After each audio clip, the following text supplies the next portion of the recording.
All right, joining us now, he is the head coach at Southeast Louisiana. They're back-to-back NCAA Tournament appearances, part of a historic night and a historic year for the Southland Conference, a multi-bid league, it can call itself for the first time. And, of course, the head coach, Rick Fremin of Southeast Louisiana, is a big part of that, joins us now here on In the Circle at D1 Softball. Congrats on making the NCAA Tournament as an at-large and making history for the program and for the conference.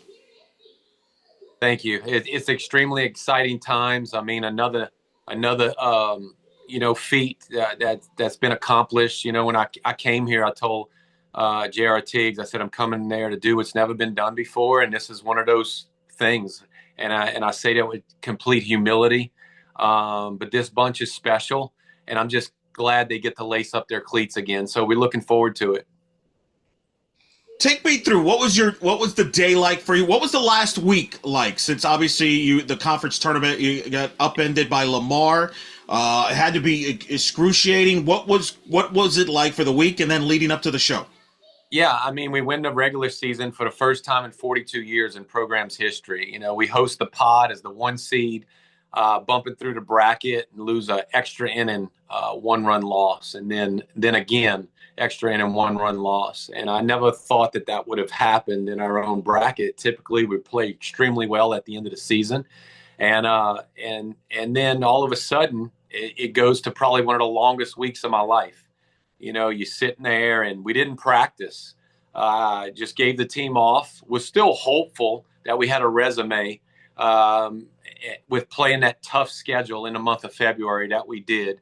The Clearwater NFCA event, and putting our team, in Norman, in Austin, in San Marcos, and then to run off those 25 wins for the longest win history in the Southland Conference play, I think since '93. Coach Yvette Girard, UL Lafayette at the time, just really humbled by the resume that was put out, the type of team we put on the field, but then for it to be just kind of silent, and there's an unknown there.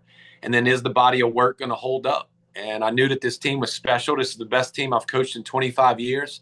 I didn't want to see it end. And I just left it in the Lord's hands, and he made a way. And the committee, those 10 people in a room, saw that we were worthy to continue on. And I'm extremely grateful and thankful and excited that these young ladies get to lace it up again. So take me through it. The show starts. I'm assuming you're all together as a team, and the first bracket comes out. Obviously, it's a new little bracket, so everybody's like, wait, what is this? What is going on here? But you see Alabama. Next thing you know, your name pops up right away. Not only right away, but you're a national seed. You're one of the 32 seeds. What went through your mind? What was the reaction from the team? Yeah, the last few years, we've been a little further down in the announcement, right? You're in the room, but right out the gate, especially with a group that was maybe on the fence, so to speak, because it's an unknown. The conference receiving two-bid league, and the conference has been stronger than it's been in the last 16 years. So I knew that there was a chance. Another coach felt that there was a chance. This is before the season even started, just with the people returning and the way the league was unfolding. So, but to see our name come across the screen, I mean, the room erupted. And our group was only supposed to be players and staff. And I got a text from a parent that has been with us a long time. Hey, Rick, do you think, this program is built on family? Do you think the parents can get in a room? And, I know she felt bad asking, but she's also fighting for what this program's been built on. And that's Miss Katie Blanchard. So Sarah Blanchard's mom, and CB, one of our pitchers, has been lights out throughout her career here. So Miss Katie reached out, Coach Freeman, can we get in a room? We'll bring the food. I'm like, the player food is already taken care of. Y'all bring whatever you want. And that's when I changed my mind to open up the doors and let our parents in. And so the room was full, and we were prepared to either hug necks or celebrate and tear the roof off the place for the third regional in a row. And so it was just exciting news to see everyone there. I didn't care what regional we were sent to, just as long as that we were in, and we're going to do the best that we can to represent this program and this conference in a first-class manner. You mentioned the three straight regionals you've won. Obviously, prior to that, you knew you were in because you won the automatic bid. But what does it mean to get in as an at-large for the program now that you've got that respect that you can get in as an at-large? Well, I think if I'm not mistaken, you correct me if I'm wrong. I think three at-large mid-majors got in this year: Marshall, Texas State, Southeastern Louisiana, and so I think it was extremely pivotal um, with us going to San Marcos and playing a three-game series, shutting out a great Bobcat team in game one with a phenomenal pitcher, and then losing two close games to close out that series. I think that carried a lot of weight. When I left that program that weekend, I told our team, I said, that's a regional team that we just played. So we celebrated when we saw Texas State get in there because they do things the right way and they got a quality club. And I knew what Marshall has been doing, obviously, from afar, and being on the regional advisory committee, and being blessed to be tabbed for that years ago and then again. So you kind of have an understanding of how some of that works. But the magnitude of what you just said, to be a mid-major program and to get the nod for an at-large, it's huge. Huge for this program, this conference, our coaching staff, and our players. And I think it helped because the room, I think, knew who we were from the last two resumes of playing for two regional finals the last 2 years. Well, and you won games in the regionals last year, obviously with LSU. I think that, I mean, that has to benefit. And then you come back and beat Oregon in Clearwater. You challenged your team with the non-conference schedule, and I think the committee saw that you didn't duck anybody, and I think you and rewarded you for that, and rightfully so, in my opinion. Thank you. And look, we had a tough time getting home games on this schedule. So we put our team on the road. We accepted invitations of people that wanted to play us. We put them in Austin. We put them in Norman. We took the Clearwater Invitational. We could have declined from that, but I respect what Carol and her crew does. They put on a very professional event down there in Clearwater. We were honored to be there. Our goal was to go 4-2 with a very tough schedule. I think we were the only team that played 6 games at that event, and we did accomplish our goal going 4-2 with, I think, 3 P4 wins on that trip. And get in comfortably, as it turns out, because you get a national seed. Were you surprised that you've got one of the 32 national seeds? I mean,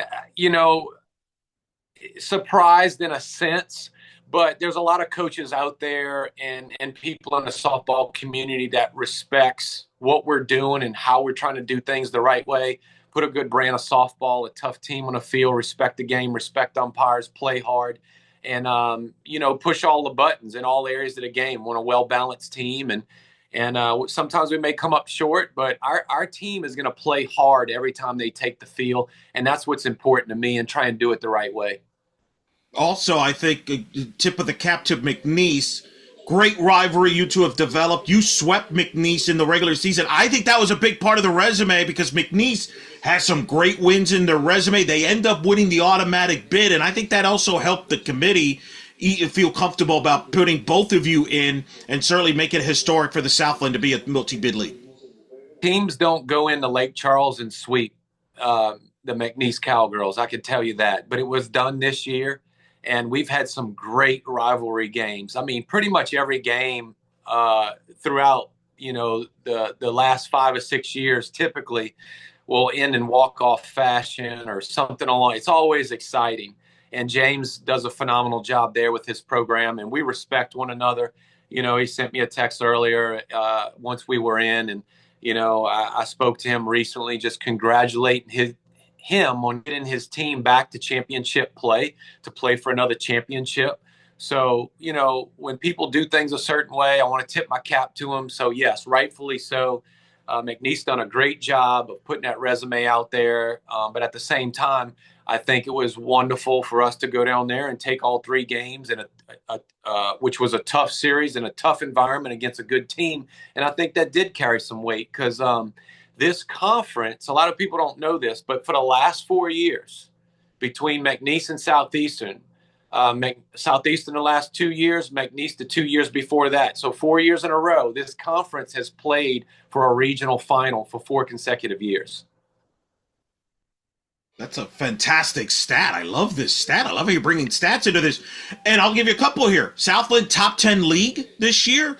I think there was other good teams, sneaky good teams, like Incarnate Word was a fairly good team. Yep. Lamar, as you unfortunately had to deal with, was red hot down the stretch in the season. What does this mean tonight? What does this evening, historic night, mean for the Southland Conference? Well, I think, a few years ago we sat there and look, let's play Division One opponents. Let's try and play a tough schedule, and then you got to win those games. Let's try and bump the RPI up, and then we got those 10 coaches in a room, and there was an alignment. We were voting 9-1, 10-0, 10-0, 9-1, 8-2. So a lot of people had the vision of, hey, let's better the conference. Let's take a chance. I think we had more P4 wins this year than maybe ever or possibly in a long time. So the coaches did a great job with their programs, just representing the Southland on a national brand. And, a lot of teams have improved. Lamar's improved. Nichols has improved. You got McNeese, obviously they had a good year. And, Incarnate Word has been tough in conference play. And there's been several that Northwestern is trying to put together a good team now that they have a new staff in place. And so Stephen F. Austin gave us our first loss after a 25-game run. And so they took us down in that 26th game. Kudos to them. And then there's been just good representation within a Southland this year. So the coaches are doing a great job top to bottom. I'll let you go on this. I know you're going to do a lot of prep here in the coming days, but first glance at this regional, you got Alabama, the number 1 overall seed in your bracket. A matchup that I think a lot of people are anticipating. Your team against Belmont and Maya Johnson. I think that's going to get a lot of attention there. And then USC Upstate and Coach Hawkins and the program that he's built there as USC Upstate. That's a pretty loaded regional there, Coach. Hawk's been at it a long time. His programs win conference championships and get to regional. He does things the right way. He's been there a long time. A lot of times you don't see long-term coaches at one place. I know he's had the opportunity to probably leave. He's been loyal to that university. And we thought we were going to meet up with them 2 years ago in the Tuscaloosa Regional. And, when we faced Clemson and was able to knock them off and then face the Tide in the championship game, we never did face Upstate. But there's a mutual respect there for that program. And then Belmont, their coach has done a phenomenal job there. Obviously, Johnson's really tough in the circle. Maya texted me earlier about just us getting in, and congratulations, and looking forward to meeting on the field. And so that was very classy by her. And I know we'll face one of the nation's best. She's already got a golden ticket. And then to be in a Rhodes House, it's typically one of the best regional environments in college softball. We're very familiar with there. I looked at recent years. I think we've played on 4 different occasions, 3 times there. 1 time, Pat returned a favor to come to our Mardi Gras Mambo tournament. So we're familiar with how they do it. They do things the right way. It's going to be an exciting weekend. I think the weather's looking good, and we're looking forward to it. That is Rick Fremin, Southeast Louisiana head coach, joining us here on In the Circle of D1 Softball. Coach, congratulations again, man. I'm excited for you. I'm glad for your players get an opportunity to keep playing here, another regional, and well-deserved and well-earned. Thank you so much for taking the time. I know it's been a hectic night of celebration. We'll let you get back to that and get ready to prep, but thanks for always talking to us here in the circle. Absolutely. It's always an honor to talk with you, and I appreciate the quality of work that you put out. Thanks again, my friend.